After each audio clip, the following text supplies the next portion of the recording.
Maghanda ng mga tumatanggap ng Isaya at 65,000 at 75.5 payments inanunsyo para sa mga Filipino pensioners. Sa mga minamahal nating pensyado mula sa Social Security System, LAS at Government Service Insurance System, SIS, narito na ang balitang matagal niyong inaabangan. Matapos ang ilang buwang pagsusuri, deliberasyon at masusing pag-aaral sa pondong nakalaan ng gobyerno, inaprubahan na ng mga kinaukulang ahensya ang pagbibigay ng one-time na tulong pinansyal na nagkakahalaga ng PH 5,000 para sa mga pensyado ng ISIS at karagdagang 705 naman para sa mga pensyado ng CHIS. Ito ay hindi utang, hindi rin advance na pensyon kundi isang direktang ayuda.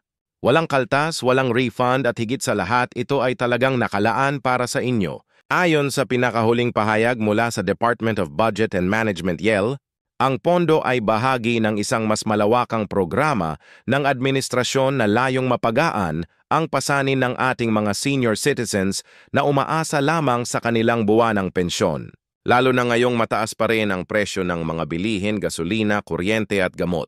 Mahalaga raw na hindi napapabayaan ang mga taong nagtrabaho ng buong buhay nila at ngayon ay humaharap sa pagtanda ng may dignidad.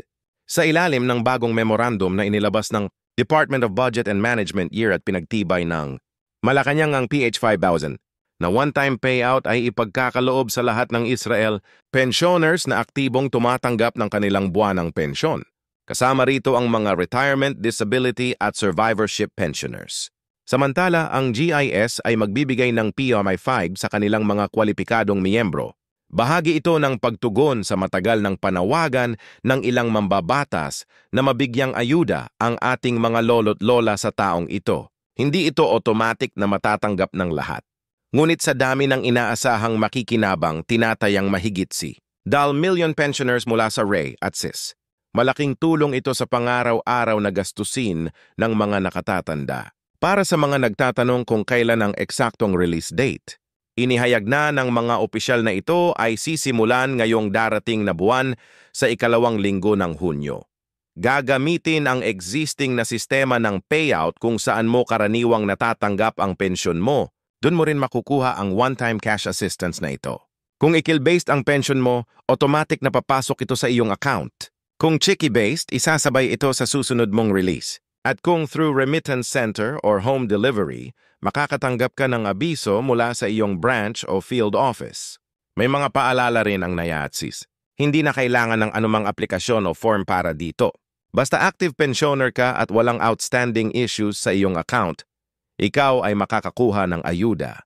Ngunit kung may problema ka sa iyong membership status gaya ng pending documents, overpayment issues o hindi aktibong status, kinakailangan mong ayusin muna ito sa pinakamalapit na opisina para ma-validate ang iyong eligibility. Ang hakbang na ito ay bahagi ng mas malawak na layunin ng gobyerno na tiyaking walang senior citizen ang maiiwan sa laylayan ng lipunan. Ayon sa datos mula sa National Economic and Development Authority NEDA, maraming pensyonado ang nahihirapan makasabay sa patuloy na pagtaas ng presyo ng bilihin o inflation. Batay sa ulat ng Philippine Statistics Authority, ang karaniwang buwan ng pensyon mula sa raya ay nasa nakunado lamang, habang sagsis naman ay humigit kumulangbong. Sa ganitong halaga talagang kapos na para sa gamot, pagkain at iba pang batayang pangangailangan. Kaya't ang one-time na tulong na ito, kahit hindi sapat para sa pangatagalang solusyon, ay isang malinaw na pagkilala sa malaking ambag ng ating mga nakatatanda. Ayon sa isang lola mula sa Quezon City, ang mahal na ng maintenance ko buwan-buwan. Kahit 1,000 malaking bagay na. Lalo na kung 75 ay makakabili na ako ng vitamins, bigas at kaunting ulam. Dagdag pa rito, may mga mungkahirin mula sa ilang senador gaya ni Narisa Hontiveros at Im Marcos na gawing regular o semi-annual ang ganitong tulong. Ayon kay Senador Marcos, hindi sapat ang pension ngayon para sa senior citizens natin. Dapat may regular supplemental pension benefit para matugunan ang kakulangan sa healthcare, nutrition at daily needs. Pinapurihan ng maraming sektor ang administrasyon para sa agarang aksyon sa mungkahing ito. Samantala, pinaalalahanan din ng SAYATIS ang publiko na mag-ingat sa mga scam dahil may mga report na may mga nagpapanggap na taga-gobyerno at humihingi ng processing fee or personal information, kapalit ng ayuda, paalala ng ahensya, huwag maniwala sa sino mang humihingi ng bayad o bank details.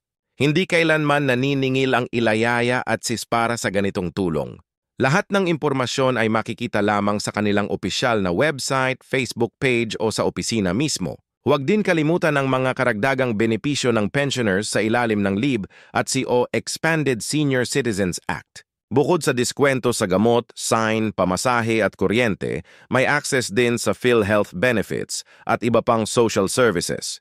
Sa tulong ng mga local government units, patuloy ang pamimigay ng assistance sa mga senior citizens na wala pang natatanggap mula sa ibang ahensya. Kaya't kung ikaw ay hindi pa pensyon pero senior na, mainam na magtungo sa inyong barangay para ma-assess at ma-endorso sa tamang national program.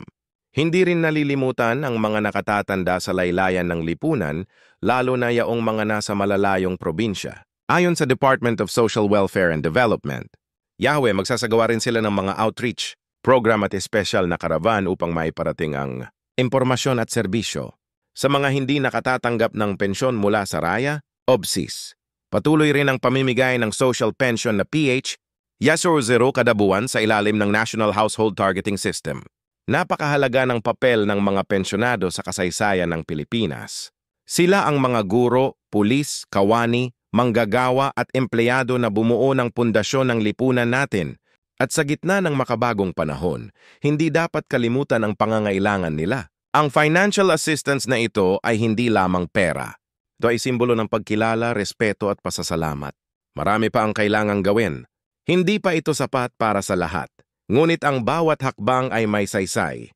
Sa bawat pisong naibigay sa isang senior citizen, isang buhay ang gumagaan, isang pamilya ang nakakaraos, isang Pilipino ang nararamdaman na mahalaga pa rin siya sa lipunan. Ngayong nalalapit na ang pag-release ng PH 5000 at PH 5 na one-time payments para sa ating mga pensioners. Muling panawagan ng mga ahensya, manatiling updated, makipag-ugnayan sa kanilang tanggapan kung may problema sa account at huwag palampasin ang tulong na tunay na para sa inyo.